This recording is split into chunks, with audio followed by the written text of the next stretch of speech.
ദൈവം നമ്മെ ഒരിക്കലും ഉപേക്ഷിക്കുകയില്ല എന്നത് ഒരു പോസിറ്റീവ് ചിന്തയല്ല, അതൊരു കവനന്റ് ട്രൂത്ത്, ഉടമ്പടി സത്യമാണ്.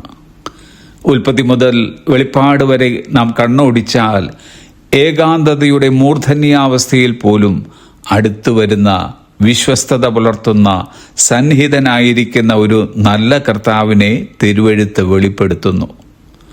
ഇസ്രായേൽ ജനത്തോട് ഉറപ്പുള്ളവരും ധൈര്യമുള്ളവരുമായിരിക്കുവാൻ പറയുന്ന കർത്താവ്, ഞാൻ നിന്നെ ഒരു നാളും കൈവിടുകയില്ല, ഉപേക്ഷിക്കുകയുമില്ല എന്ന ഒരു ഉടമ്പടി നൽകുകയാണ്. യോസഫിനെ സഹോദരന്മാർ തള്ളിയപ്പോഴും കർത്താവ് അവനെ ചേർത്തുകൊണ്ടു. ഉൽപ്പത്തി പുസ്തകം 39 അധ്യായത്തിൽ ആവർത്തിച്ച് പറയുന്ന ഒരു കാര്യം അത്രേ, ദൈവം യോസഫിനോടുകൂടെ ഉണ്ടായിരുന്നു. ദൈവത്തിൻ്റെ സാന്നിധ്യം വൈകാരികമല്ല, അത് ബന്ധപരമാണ്.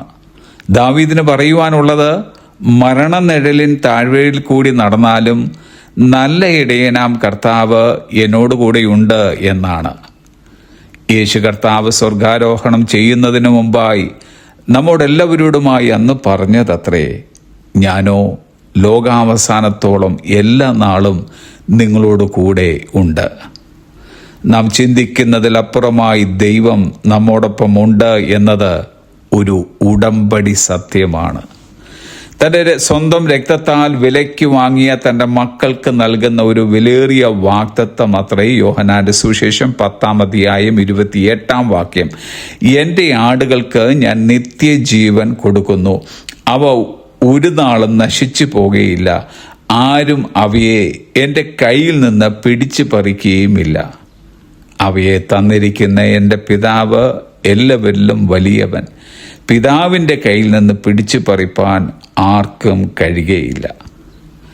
നാം ഏവരും യേശു കർത്താവിലും പിതാവാം ദൈവത്തിലും സുരക്ഷിതരാണ് എന്നതിന് ഇതിനപ്പുറമായി ഒരു വാഗ്ദത്തം ആവശ്യമില്ല.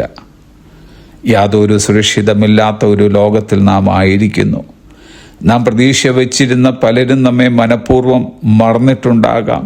ചിലർ നമ്മെ അവഗണിക്കുകയും തള്ളിക്കളയുകയും ചെയ്തിട്ടുണ്ടാകാം.